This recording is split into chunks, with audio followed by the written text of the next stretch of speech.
Bonjour et bienvenue dans une nouvelle vidéo. Une fois n'est pas coutume, nous allons non pas parler des lois des hommes, mais des lois mathématiques et physiques qui régissent le monde maritime. Aujourd'hui, nous allons parler de la célérité. Avant de commencer, n'oubliez pas de me soutenir en vous abonnant et en likant ma vidéo si vous aimez mon travail.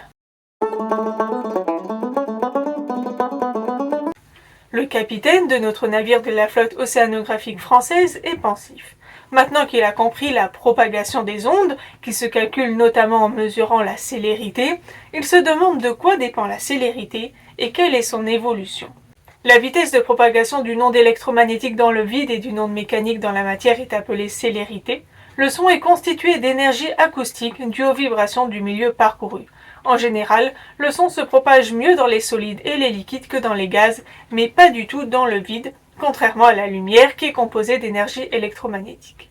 La célérité varie en fonction de la profondeur, de la saison ou encore de la zone géographique, mais elle est globalement approximativement égale à 1500 m/s - 1 dans l'eau. Cela correspond à des fréquences de 30 Hz à 1,5 MHz, la limite audible pour l'homme étant de 20 kHz. Il existe des gradients de célérité verticaux, ainsi la célérité augmente si la température augmente. Il s'agit de la première cause de variation dans les couches supérieures de l'océan. Si la profondeur augmente, surtout au-delà de 1500 mètres, si la salinité augmente, bien que les variations de la salinité, généralement faibles, aient peu d'effet.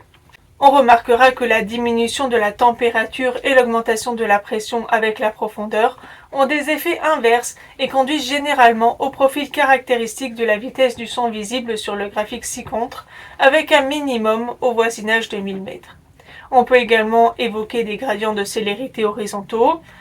Par exemple, la célérité est différente en Méditerranée ou en mer d'Iroise. Ainsi, la célérité n'est pas uniforme et il est important de la mesurer avant de faire un levé, car il s'agit d'un facteur important pour calculer de nombreuses données hydrographiques et océanographiques. J'espère que cette vidéo vous aura été instructive et que vous apprécierez également les prochains épisodes. À bientôt dans une nouvelle vidéo.